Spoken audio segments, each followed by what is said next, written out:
आज हम जानेंगे Dalton's law of partial pressure. जैसे कि मैंने इसको अंडरलाइन किया है पार्शियल प्रेशर को, इसमें ये इम्पॉर्टेंट है। कहने का मतलब है कि किसी कंटेनर में अगर हम बहुत सारे रियल आइडियल गैसेस को हम फिल्ड करें तो वो सब उस कंटेनर पर एक प्रेशर एग्जर्ट करेंगे। तो वो जो प्रेशर है, टोटल प्रेशर है उस कंटेनर में, वो सभी गैसेस का जो अलग अलग प्रेशर है उसके सम के इक्वल होता है। तो इसी फॉर्मूले को हम डराइव करेंगे डाल्टन्स, जिसको हम कहते हैं Dalton's law of partial pressure. तो हम इसको समझेंगे स्टेप वाइज। तो स्टेप वन है कि हमें ये सबसे पहले पता हो कि किसी कंटेनर में अगर कोई एक आइडियल गैस फिल्ड हो तो उसका प्रेशर क्या होता है। तो इसी एक जो गैस है उसके प्रेशर से हम अन्य जो गैसेस हैं उनके प्रेशर को फिर कैलकुलेट करेंगे और फिर करेंगे उनका सम। तो ये डेरिवेशन बहुत ही इंपॉर्टेंट है क्लास 11th के फिजिक्स के लिए और किसी भी इंजीनियरिंग टेस्ट के लिए या फिर किसी भी और कॉम्पिटिटिव एग्जाम के लिए। तो स्टेप वन है कि पार्शियल प्रेशर, जो पार्शियल प्रेशर है वो क्या है किसी आइडियल गैस का। हम पार्शियल नहीं लिखते हैं, पहले हम, जैसे मैंने कहा है कि हम एक गैस का प्रेशर देखेंगे पहले। तो किसी भी कंटेनर में जो प्रेशर होता है उस प्रेशर का एक्सप्रेशन होता है P equals 1/3 N into M V bar का स्क्वायर। ठीक है, ये एक्सप्रेशन आपको मिल जाएगा। मैंने इससे पहले भी एक वीडियो बनाया है क्लास 11th फिजिक्स के प्लेलिस्ट में, अगर आप जाके देखेंगे तो उसमें लिखा है, उसका जो टाइटल है वो है pressure of an ideal gas. उसमें ये एक्सप्रेशन आपको मिल जाएगा। मैं उसका जो लिंक है वो डिस्क्रिप्शन में दे दूंगा, तो आप उसको क्लिक करके इस एक्सप्रेशन को देख सकते हैं कि ये कैसे कैलकुलेट किया गया है। तो वहाँ से ये प्रेशर लिया गया है, pressure P equal to 1/3 Nm V bar का square, where N is number of molecules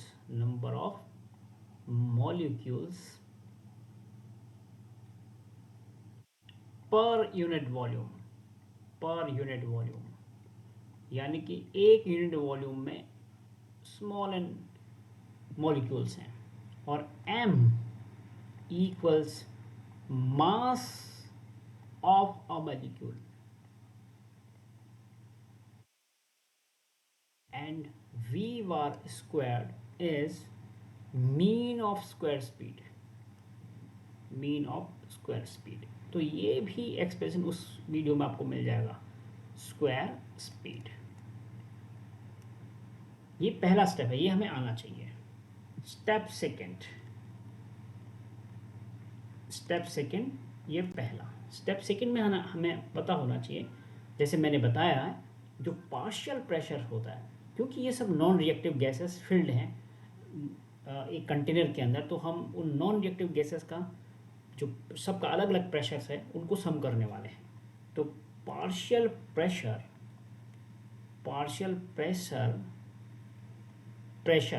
यानी कि पार्शियल प्रेशर्स लिख दो, अलग अलग प्रेशर्स सबके क्या होता है, different pressures from different non reactive gases.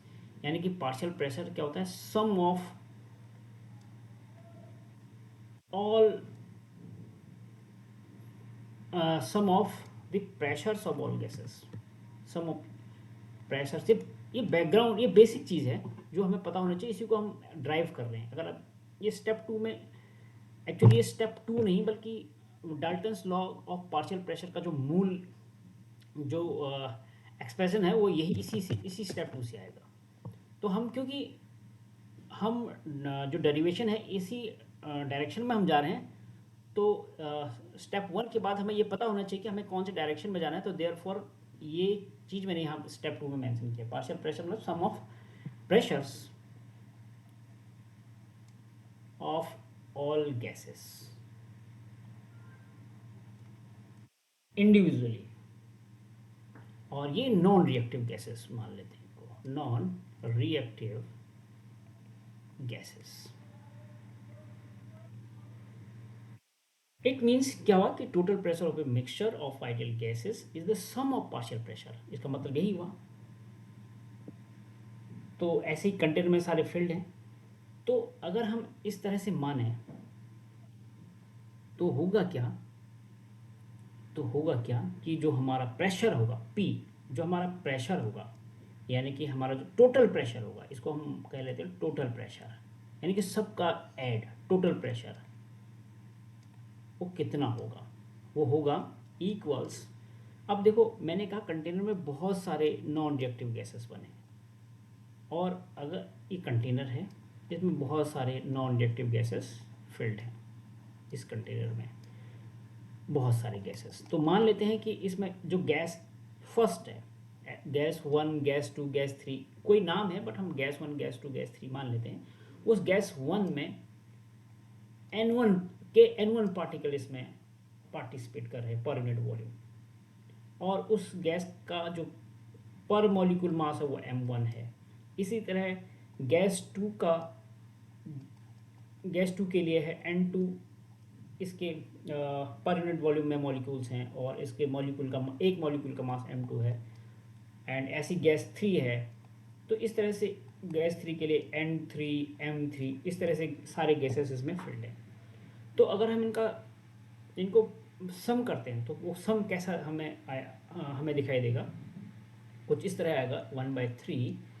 इस वाले फॉर्मूले से हम देखेंगे इक्वेशन 1, जो जनरल फॉर्मूला है एक गैसेस के लिए, 1/3 N1 M1 पहले गैस के लिए, जो मीन्स ऑफ स्क्वायर स्पीड है वो पहले गैस के लिए V1 मान लेते हैं, इसका V1 बार का स्क्वायर, और दूसरे के लिए होगा 1/3 N2 M2 V2 बार का स्क्वायर प्लस 1/3 M3 V3 बार का square and plus so on, ऐसी बहुत सारे गैसेस का. ठीक है, तो यहाँ से हम अब इसमें पेज थोड़ा सा मुझे आगे बढ़ाना पड़ेगा. तो इस पोर्शन को अगर हम थोड़ा सा आगे बढ़ाएं तो कितना आगे बढ़ पाएगा, इतना आगे बढ़ पाएगा. तो हम एक काम करते हैं, एक दूसरे पेज पे ही इसको करते हैं ड्राइव. तो P इक्वल्स हमारा था 1/3 N1 M1 V1 बार का square plus 1/3 N2 M2 V2 बार का square plus 1/3 N3 M3 V3 बार का स्क्वायर एंड सो ऑन. ऐसे हमने कहा था. स्टेप थर्ड, इतना हमें पता होना चाहिए. क्वेश्चन 2 मान लेते हैं. स्टेप थर्ड क्या है, हमें ये पता होना चाहिए कि हमने उस आइडियल गैस के जो प्रॉपर्टीज होते हैं उनमें हमने पढ़ा है in equilibrium BRIUM state. In equilibrium state नहीं लिखेंगे, अगर इन लिखेंगे फिर इन यूज़ नहीं करेंगे. तो ऐसा करते हैं, हम लिखते हैं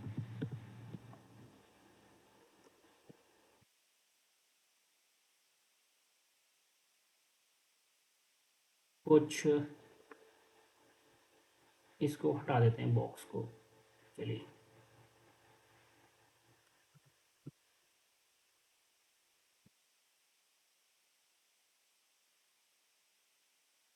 इस बॉक्स को हटा के थोड़ा इस तरह से. इन इक्विलिब्रियम स्टेट में क्या होता है कि जो एवरेज काइनेटिक एनर्जी है, क्या है, एवरेज काइनेटिक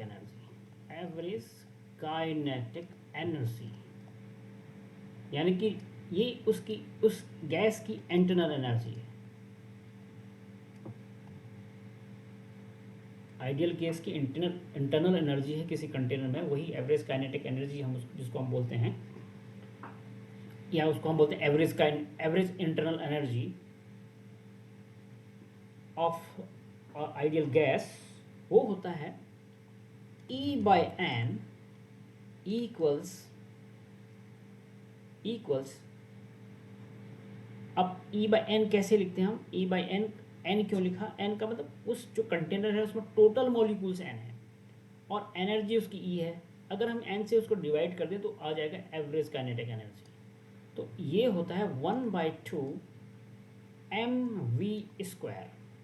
लेकिन अगर बहुत सारे गैस होंगे, उसमें बहुत सारे नॉन रिएक्टिव गैसेस होंगे, तो हम उनके लिए ये कह सकते हैं कि 1/2 उनका जो एवरेज काइनेटिक एनर्जी होगा 1/2 m1v1 का स्क्वायर, और दूसरा गैस होगा तो ये भी इक्वल होगा m2v2 के, और ये भी इक्वल होगा 1/2 m3v3 के प्लस सो ऑन। ये इक्वल होता है 1/3 के b इंटू टी। इसका मतलब ये हुआ, आप जो मैंने आप मेरे पहले वाले वीडियो में आप देखेंगे, जो एवरेज काइनेटिक एनर्जी है किसी भी एक गैस का, वो होता है E by n equal to 3/2 kBT। ये हमने एक और उसमें वीडियो बनाया है इंटरनल, जो जिसमें हमने ये एक्सप्रेस किया है कि काइनेटिक इंटरप्रिटेशन ऑफ टेम्परेचर, उसमें भी इसी फॉर्मूले को ड्राइव किया है, जिसमें ये दिखाया गया है कि जो इंटरनल एनर्जी है वो सिर्फ एंड सिर्फ टेम्परेचर के टर्म्स में एक्सप्रेस हो सकती है। तो उस वाले फॉर्मूले से E by n equal to 3/2 kBT, यानी कि किसी भी आइडियल गैस का जो इंटरनल एनर्जी होती है वो E by n 3/2 kBT kB into T होती है, जहाँ kB एक बोल्ट्जमैन कांस्टेंट है, टी टेम्परेचर को एक्सप्रेस करता है। बट यहाँ पर हमें बहुत सारे गैसेस का सम चाहिए, और हमें ये पता है कि Dalton's law of partial pressure के अकॉर्डिंग सभी नॉन रिएक्टिव गैसेस के अलग अलग प्रेशर को अगर हम सम कर दें तो वो टोटल प्रेशर के इक्वल्स होता है। तो सिमिलरली अगर जब सबका अलग अलग सम होता है, अलग अलग सम करके एक प्रेशर होता है, तो सबका अलग अलग जो काइनेटिक एनर्जी होता है वो सेम होता है as per the equilibrium of the all gases. यहाँ पर इक्विलिब्रियम का मतलब है कि अगर गैस किसी भी तरह का हो, अगर उनका टेम्परेचर सेम है, तो as per the property of the ideal gas उनका जो इंटरनल काइनेटिक एनर्जी होता है सबका बराबर होगा। तो इस बात से फ़र्क नहीं पड़ेगा कि वो कौन सा गैस है, अगर वो सेम टेम्परेचर हैं तो उनका जो काइनेटिक एनर्जी है वो सेम होगा। तो उसी लॉ से E by n यानी कि एवरेज काइनेटिक एनर्जी सब गैसेस का इक्वल होगा, और वो जो एक्सप्रेशन होगा हमारा वो है 3/2 kB इंटू टी, राइट। तो यहाँ पर kB आपको पता है कि बोल्ट्जमैन कांस्टेंट है, टी टेम्परेचर है। तो इस इक्वेशन से देखा जाए, इस वाले इक्वेशन से अगर हम देखें, अगर हम कह रहे हैं कि ये पूरा एक्सप्रेशन इसके इक्वल्स है, यानी कि ये फिर इसके इक्वल हुआ, यानी कि 1/2 m1v1 का स्क्वायर 1/2 m2v2 के स्क्वायर के इक्वल्स है, ये हम सब कह रहे हैं इस बात को। तो इसका मतलब ये हुआ कि ये वाला टर्म के इक्वल हुआ, m1 m2 जैसा हुआ, v1 v2 जैसा हुआ, तभी तो हम कह पाएंगे कि left hand side right hand side के इक्वल्स है। तो इसका मतलब ये हुआ कि फिर हम m1 और m2 को इक्वल कर सकते हैं, let's say it is m, और वैसे ही v1 जो v1 है, जो v1 बार का स्क्वायर है, एक्चुअली इट इज़ ये सब बार हैं, तो v1 बार का स्क्वायर होगा v2 बार का स्क्वायर एंड v3 बार का स्क्वायर। तो हम जनरली इसको ये लिख सकते हैं कि v बार का स्क्वायर, ठीक है। तो कहने का मतलब है कि हम इस एक्सप्रेशन को, जो हमारा ये ऊपर वाला एक्सप्रेशन है, इसको हम कुछ ऐसा लिख सकते हैं। कैसा लिख सकते हैं? इसको हम कुछ ऐसा लिख सकते हैं, P इक्वल्स टू, यानी कि फ्रॉम इक्वेशन 2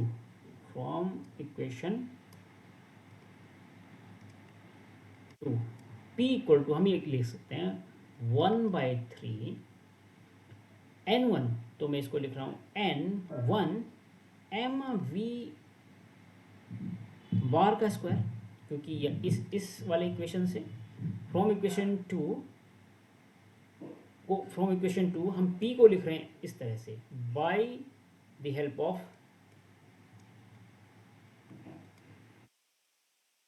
इक्वेशन 3 मान लेते हैं इसको, पूरा एलाबोरेट करते हैं ना, तभी तो समझ में आएगा कि हम कर क्या रहे हैं। प्लस 1/3 N2 एम वी बार का स्क्वायर नेक्स्ट वाले गैस के लिए, एंड उसके नेक्स्ट वाले गैस के लिए N3, क्योंकि ये N1 N2 N3 तो चेंज होने वाला नहीं है, नंबर ऑफ मॉलिक्यूल्स डिफरेंट हो सकते हैं बट मॉलिक्यूल्स का मास एक जैसा है और वी बार एक जैसा है, तो वो तो हम सेम लिखेंगे, वी बार का स्क्वायर प्लस सो ऑन। तो इस तरह से इसमें जो है 1/3 M B bar square common आया और N1 N2 N3 जो है डिफरेंट टर्म हो गया, तो 1/3 N1 मैंने कॉमन ले लिया, कॉमन आउट कर दिया 1/3 को, 1 और ब्रैकेट में बचेगा N1 plus N2 plus N3 plus dot dot, और इसके बाहर मैं लिख देता हूँ एम बी बार का स्क्वायर। अब मैं ये करता हूँ कि इसको, इस वाले एक्सप्रेशन को कुछ मैं ऐसा लिख सकता हूँ कि 2 से इसको मैं मल्टीप्लाई कर दूँ और 2 से ही डिवाइड कर दूँ। मैं ऐसा क्यों करूँ? मैं ऐसा इसलिए करूँ क्योंकि काइनेटिक एनर्जी के फॉर्म में मेरा ये फॉर्मूला आ जाएगा। तो आगे मैं ये लिख सकता हूँ 2/3 ब्रैकेट में N1 plus N2 plus N3 plus dot dot into 1/2 M B bar का स्क्वायर। अब इस वाले एक्सप्रेशन को अगर आप देखोगे 1/2 एम बी बार का स्क्वायर इक्वल्स होता है 3/2 के बी इंटू टी, यहाँ से, ठीक है। तो क्यों ना मैं इसको इसकी जगह ये लिख लूँ 3/2, तो यहाँ पर मैं लिख सकता हूँ P equals 2/3 N1 plus N2 plus N3 plus dot dot dot 3/2 into है, हम ऐसा इंटू भी लिख सकते हो आप, K B that is the Boltzmann constant and temperature. तो 2 से 2 कैंसिल, 3 से 3 कैंसिल, तो हमारे पास अल्टीमेटली आया, अगर ये total number of molecules n हैं, कैपिटल N है, तो हम आगे P equal to capital N into K B into T भी लिख सकते हैं, और अदरवाइज हम इसको एज इट इज़ भी रहने दे सकते हैं। N1 जितने गैस हैं उनका मॉलिक्यूल्स, उनको सबको सम किया जाए और उन सभी सम को अगर मल्टीप्लाई किया जाए इस फैक्टर से के बी इंटू टी से, तो टोटल प्रेशर निकल आता है, टोटल प्रेशर निकल आता है। तो इसी एक्सप्रेशन का नाम, इसी फॉर्मूले का को ड्राइव किया है डाल्टन ने, तो इसी को हम कहते हैं Dalton's law of partial pressures. तो आप इसको नोट कर लें, और इसमें आपको ये पता होना चाहिए कि ईच टर्म क्या एक्सप्रेस करता है, और स्टेप वाइज हमने इसको कैसे ड्राइव किया है, इसको नोट करें और प्रैक्टिस करें कि कैसे होता है। और मेरे पास के जो वीडियोस हैं, जैसे मैंने इंटरप्रिटेशन ऑफ टेम्परेचर यानी कि काइनेटिक एनर्जी में जो मैंने बताया है कि टेम्परेचर को कैसे इंटरप्रेट किया गया है, और आपका जो pressure calculation of ideal gas का कैसे किया है, तो सबका सब अगर आपको आता है, दोनों एक्सप्रेशन पास्ट के आपको आते हैं, तो आप उसको इजीली ड्राइव कर सकते हो। तो आई होप कि आपको टॉपिक पसंद आया होगा, और फिर मिलेंगे एक ऐसी वीडियो के साथ, तब तक के लिए गुड बाय।